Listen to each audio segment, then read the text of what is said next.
Hello and welcome back for another episode of the Fit 40 podcast. I got a good one today. I'm really hyped to do it because this is like the roadmap as far as what you should be doing to make 2025 your best year yet. This is like, if you're wondering where the heck do I start, this is the one. Now, this comes off of this past week where I ran a little bit of a grow the group challenge in the Facebook group, and we got a bunch of new people. It's awesome.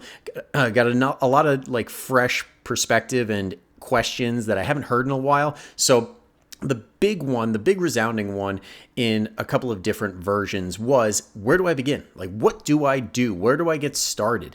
And that's the genesis of this. And it's actually perfect timing because I have the Fit 40 boot camp coming up, which is going to do pretty much everything we're talking about here. But before we dive into the specifics of that, that'll be at the very end if you're interested. But for right now, let's just talk about what to do. Now, this also comes off of the back end of a couple of client check-ins where I've had a few of the clients that are like, listen, indulged a little bit this holiday season. I want to tighten it back up, which is a great place to be long-term when it comes to overall health, keeping your body at a healthy weight and all that good stuff, because we're going to go through times in our life where we indulge a little bit. We put on a few pounds, but you have the knowledge and the skills and the experience to say, you know what? I know what I need to do. Just got to drop down into a deficit for a couple of weeks, get my body back to where I want it to be, and then go right back into maintenance and performance and all that good stuff. So let's talk about what that exactly entails, because that's exactly where I would start with a lot of people who have goals of burning body fat, building muscle, and just getting themselves to a place where we're talking body composition, where you're at your best, where you feel your best, and where you're putting yourself in the best position possible to have a healthy life and reduce a lot of risk factors. So what do we do first? Honestly, first thing I would do would be to start with activity. So when it comes to activity, this could take any form, anything you want. It could be walks, it could be swimming, hiking, it could be strength training, it could be CrossFit classes, Orange Theory, whatever you want to do, because that in itself, just being active in one way or another is better. It's a million times better than doing absolutely nothing and being sedentary. Because if you want to put yourself at an elevated risk factor for like everything in the book, lead a sedentary lifestyle that has zero activity. So let's reverse that. Let's backtrack and say, okay, you know what? We're going to do something every single day. So when it comes to that activity, the best way to go from like couch to fit, I'm like literally making this a program in the Fit 40 app. It's going to be couch to fit. Like if you are totally sedentary and you want to start exercising, this is how I would do it. First, I would say, you know what? I'm going to walk 5 to 10 minutes every single day, because usually everybody has 5 to 10 minutes throughout the day where they can walk. That doesn't mean it has to be outside. It doesn't mean that it has to be in nature or down your street. You could literally just walk around your house and set a timer. You can go to the mall. If it's really, really cold outside, go to the mall if you're close to one and just walk around for X amount of time. The key thing there is, number one, moving a little bit, and number two, setting that time to say, you know what, this is my time. I am going to do something positive for myself, and I'm blocking out from now till then. And then that muscle of doing the thing and showing up is really the first step, which is required to get into this rhythm where we're doing consistent strength training or cardio training and things like that. Showing up is step one. So show up for yourself 5-10 minutes for like at least 1 or 2 weeks. Then what we're going to do from that point is, once you've shown up, now we're going to increase the intensity in one way, which is by going for longer. So instead of 5-10 minutes, go for 15 to 20 minutes, and then do that for a week or two. And then once you've been able to do that, then we'll incorporate the strength training. And this is really good too if you're about to jump into something that's a little bit cardio dependent, things like Orange Theory classes, or if you're doing the Toned in 20 workouts that I have in the description for free.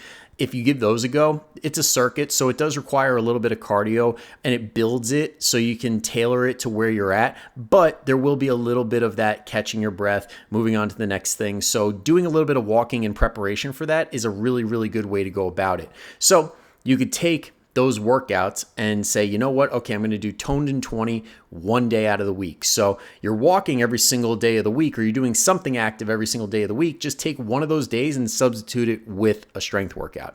And that could be Toned in 20. It could be an Orange Theory class. It could be Fit Body Boot Camp, whatever. It could literally be anything.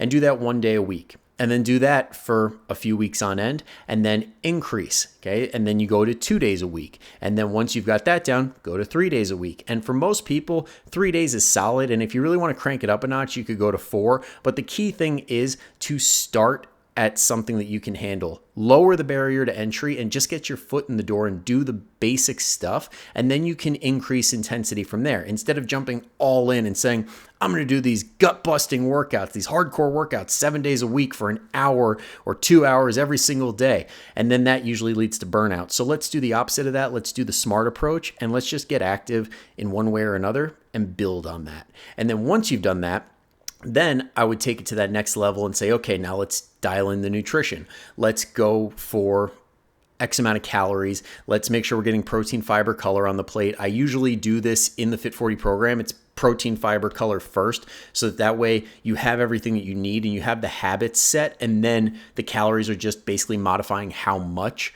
But in the boot camp, and honestly, just giving you guys random advice on the internet, the easiest way to ensure that you get the results that you want is to start with calories first, because if you get the right amounts, then you can touch it up from there as well. You don't have to always start on one end or the other. It's just the preferred method when I work with people, but you can also start at calories and then improve as you go on there. So when it comes to the calories, what do we aim for? Now, you can go with a bunch of different calculations. I guarantee if you try 3 or 4 calculators online, you're going to get 3 or 4 different answers as far as what your calories should be. But plain and simple is you need to pick a number and just see what your body does with it. So a lot of these calorie calculators put the calorie number really high. And on top of that, calorie counting is a skill you need to learn. So a lot of people mess it up in the beginning and they don't account for certain things. They don't always add in the calculator. They don't add in the BLTs, the bites, the licks, the tastes, and they're like, oh, how much could it be, when it's actually a lot. So chances are you're going to be eating more in the beginning. And if you're not doing it accurately, you're going to be eating a lot more in the beginning, to the point where you're probably going to maintain or even gain weight doing that method. And that's why I like starting a little bit behind. So as the skills catch up, you can adjust as needed, but you're still seeing the results that you want to start with. So I like starting at your basal metabolic rate plus 200 and using that as a range. So if your basal metabolic rate is like, say, 1553, just say, okay, I'm going to call it an even 1500 and I'll go to 1700. So 15 to 1700 is my calorie number. And that's the way we're going to run it in the boot camp as well. We're going to stick to that. So if you have a calorie calculator, you just stick whatever that middle number is. So like, say 15 to 1700, make it 1600 in your calorie tracker and say, you know what? I got plus or minus 100 in either direction and I'm good. And that goes for pretty much anything macro wise too, where it's like you could go plus or minus 10% in either direction. And that's actually a tip I got from Aram Grigorian, 4 Weeks to the Beach. He's a pro at this, has been doing it forever. And he's been very successful with his clients, that plus or minus 10% rule. So use it, utilize it. There is success. There's a lot of, I guess, benefit. What is it? What is the term? I'm having a brain fart here. Success leaves clues. That's the one.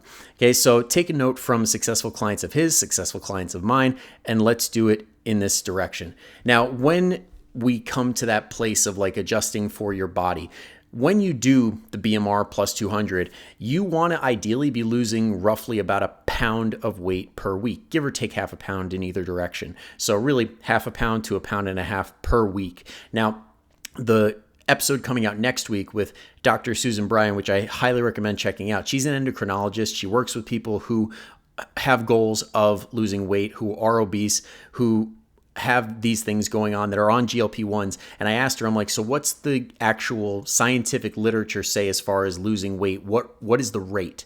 And she said like dead on 1 pound per week. And I'm like, even 300, 400, 500 pound people? And she's like, yes, because you want to stick to that number to reduce the amount of muscle that you lose. So 1 pound is a really, really good one. But I've heard other people like Dr. Bill Campbell, for example, say the 1% rule. So I would say 1 to 2 pounds at the very high end. So if you're sticking to these calories 7 days a week, that's the key thing. 7 days a week, not missing any meals, you're tracking everything, and you realize that you are not losing that much, then it's probably a tracking error. Because if you're eating that few calories and you're staying active, then it's probably a tracking error. Now, let's say it's not a tracking error and you're not very active, increase your activity, increase your steps, or add in a workout throughout the week, and that's a better way to go. You never really want to go below your BMR. Now, let's say you hit that pound to 2 pound mark, then stay there. Stay with those calories, ride them until you hit a plateau. And if you do hit a plateau, make sure it lasts at least a month. There's no such thing as a 1 week plateau. That's bullshit. It's just your body doing its thing. If you go an entire month and you see no change whatsoever and your accuracy in tracking is exactly the same, you haven't taken breaks, you haven't been letting things slide, then if you're in that place where it's like you're stuck, then it might be worth a diet break, but we're not going to go into that. Now, let's say you're losing too fast. Let's say you're losing 3, 4, 5 pounds a week at this point. It's very exciting and it's very tempting to be like, oh, I'm just going to keep this going. Like, this is great. I'm going to reach my goal faster. But just know, out of that 3, 4, 5 pounds, only like a pound, pound and a half is going to be fat. The rest is going to be the weight that you want to keep on, the lean body mass, the bone density, all that stuff that's going to actually help you keep the weight off in the long term is all getting lost. So your risk of gaining it all back is your risk of it all coming back on is rising as you lose faster. And if you yo-yo diet like so many people have, where you lose a lot of weight and then you gain it all right back, you now have metabolically put yourself in a worse spot than when you started. That's why there's this myth going around that like, oh, no diet works and you're better off not dieting at all than going on a diet.